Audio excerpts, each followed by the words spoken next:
I remember when. So I was working for Harlem Children's Zone, and I did good with the Peacemaker program. So they had promoted me to be a manager for one of the after-school programs that they had, and we work with children, teenage children. So these kids are like 13, 14, 15, 16, from rough neighborhoods, and I had a staff. I had like a staff of about 5 people at the time, and they were, of the community, but they were fairly new. You could tell like they didn't have the experience, like they hadn't been working with kids, especially in that age group, for a long time. So one of the kids was having a bad day. We were playing basketball. The staff members were playing against the kids. Everything was going fine. But the one kid that was having a bad day, and you could always tell when a kid's having a bad day by they looking down at the floor, their words are short, X, Y, and Z. But the child to their privates, right? And I could tell that the staff member didn't know how to take it professionally. So before the staff member did something that he couldn't undo, I'm like, all right, everybody, let's go, let's sit down, let's talk. So I put them in the bleachers. We was working out of the armory, and I put them all on the bleachers, and I told them, I said, listen, these people that are here, they're here to help you.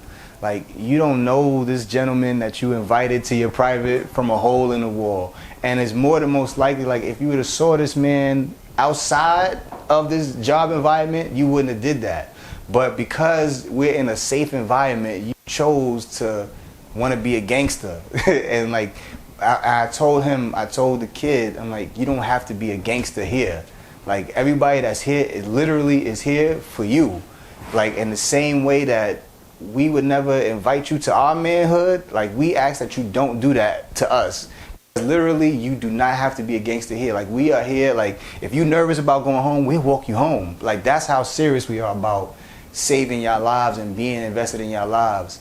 And that was something that I didn't know if it was going to have an effect until maybe 5 years down the line. I saw that same teenager.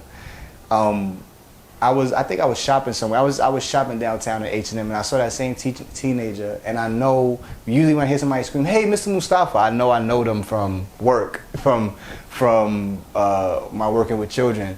He's like, "You don't remember me?" And I'm looking, I'm like, "You that kid that told that man to suck your penis, right?"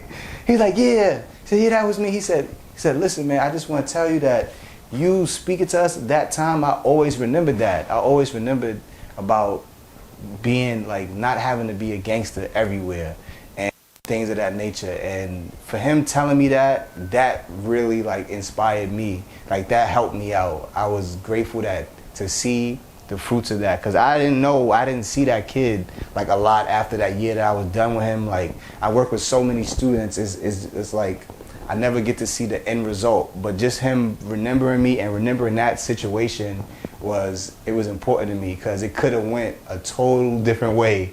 And just people from the street was like, it should have went a different way. Like, no, it was a teachable moment, and I was grateful that the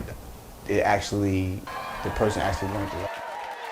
I hope that you enjoyed the video. Please don't forget to like, share, subscribe, and hit that notification bell so you will always get an alert when a new video drops.